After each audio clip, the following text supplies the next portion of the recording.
who discovered acetylcholine, the first neurotransmitter. Have you ever wondered about the origins of neurotransmitters? One of the most fascinating stories in neuroscience begins with acetylcholine, the first neurotransmitter ever identified.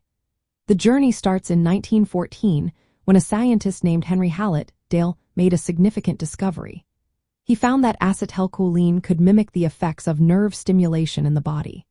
This was a remarkable step forward in understanding how our nervous system communicates. However, the real breakthrough came a few years later in 1921. Another scientist, Otto Loewi, conducted a famous experiment that would change everything. He stimulated the vagus nerve of a frog's heart, which caused the heart rate to slow down. Then, he transferred the fluid surrounding that heart to a second heart. To his amazement, the second heart also slowed down. This experiment demonstrated that a chemical messenger, which we now know as acetylcholine, was released by the nerve to transmit signals. Following Loewi's experiment, Dale and his colleagues continued their research. They confirmed that acetylcholine plays a vital role at various synapses, including the junction where nerves connect to muscles. This work was essential in establishing acetylcholine as the first neurotransmitter.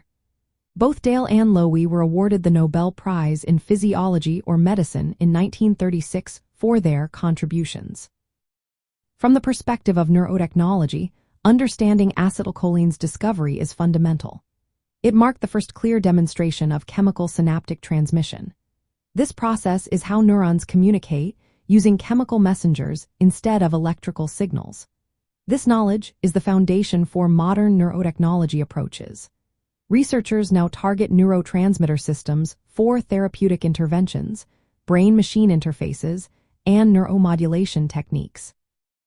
In summary, Henry Hallett discovered acetylcholine in 1914, while Otto Loewi provided the experimental evidence in 1921 that confirmed its role as a neurotransmitter. Their combined efforts laid the groundwork for our understanding of how chemical signals control nervous system function, which is central to neurotechnology research and applications today.